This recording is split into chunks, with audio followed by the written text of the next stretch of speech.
Welcome back. In this episode, we're going to cover level 5 of the Wright Developmental Model. The regressive pole is striving, the progressive pole is purpose, and the principle is commitment. We all strive because we want things. So think about it. We go for things. We strive to make more money. We strive to be able to buy that car or that watch that we want. We strive for a new job. There's a lot of things that we want. But oftentimes when we get things, they feel a little empty. And that's where purpose comes in.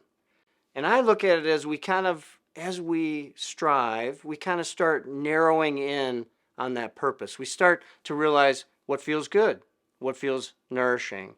And we start coming to a commitment, which is the principle of what we want our life to be about.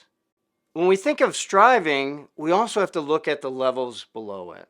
So we look at level 1, once again, scarcity and fear. A lot of times we'll strive because we grew up and we didn't have money, or we want more money. So we're striving out of that. Level 2, hurt. Level 3, reactivity. We don't want to be like someone. So we're striving to kind of compensate for something else. As a business example, when I started my business, Lions Consulting Group, of course I was afraid, level 1. But I chose to use a concept called a BHAG, a Big, Hairy, Audacious Goal, from Jim Collins. And so I'm starting this new business. I don't know what I'm going to do or how I'm going to get there. And I choose a BHAG to develop a $50 million Midwest-based IT consulting firm. And think of it, I had no idea, but that's the point of a BHAG. Choose something that is so big that you don't know how to do it, and then go for it. So this got my striving engaged. It got everything engaged. And I used my anger and my intention to really go for it as hard as I could. Now, I didn't make it. I did not make $50 million by the time I was 50, but I did hit over $50 million by the time I was 51. So I consciously chose this BHAG to create fear, to create some movement for me. So if you think of level 1, to create a little scarcity. Remember, it's not a bad thing. To then be willing to create a little anger, use my intention, and really go for this big goal. Without the BHAG, I'm positive that I never would have come close, and I never would have hit over $50 million by the time I was 51.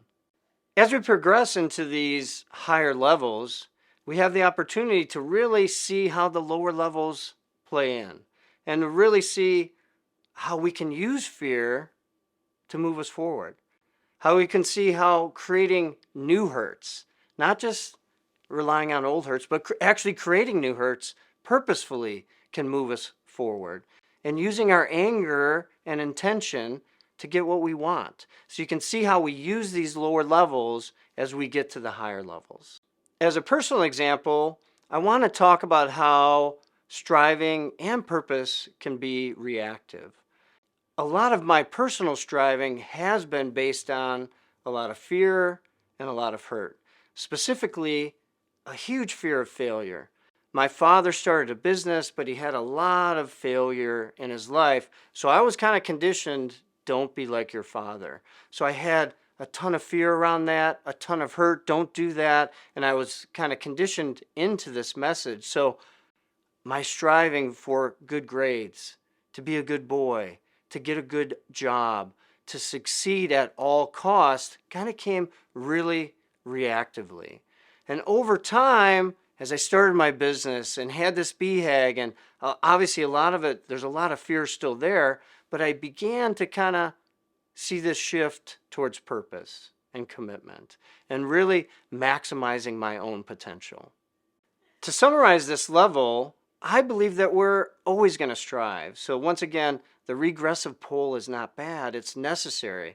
And we're always going to be then focusing in on that purpose and going back and forth. And I believe it's just part of our lifelong learning and growing to see how that purpose and that commitment evolve. And don't criticize yourself because you want the car, you want the house, you want the watch.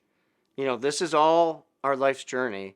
And some of it is going to be, I want it because I want it. And some of it's going to be related to a deeper purpose. Between now and next episode, see if you can be aware of your striving. Where are you striving, and where are you maybe just mailing it in? And see if there are things that create more nourishment for you and feel more purposeful. My assignment to you and challenge would be, is there a BHAG that makes sense? Is there something that would really make you afraid that you want to state and commit and go for? Until next time, love lionheartedly. Until one is committed, there is hesitancy, the chance to draw back, always ineffectiveness. Concerning all acts of initiative and creation, there is one elementary truth, the ignorance of which kills countless ideas and splendid plans. The moment that one definitely commits to oneself, then providence moves too. All sorts of things occur to help one that would otherwise never have occurred. A whole stream of events issues from the decision, raising in one's favor all manner of unforeseen incidents and meetings and material assistance, which no man or woman would have dreamt would have come his way. Whatever you can do or dream you can, begin it. Boldness has genius, power, and magic in it.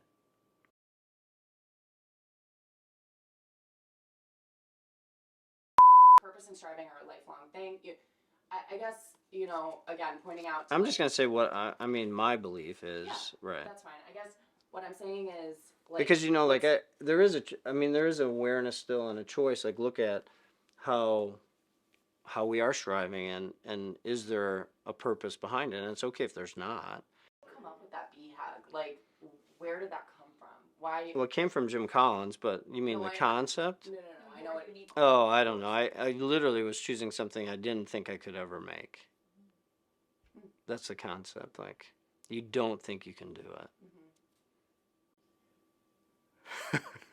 What? I didn't say anything. I was just breathing. I was just breathing. Yeah.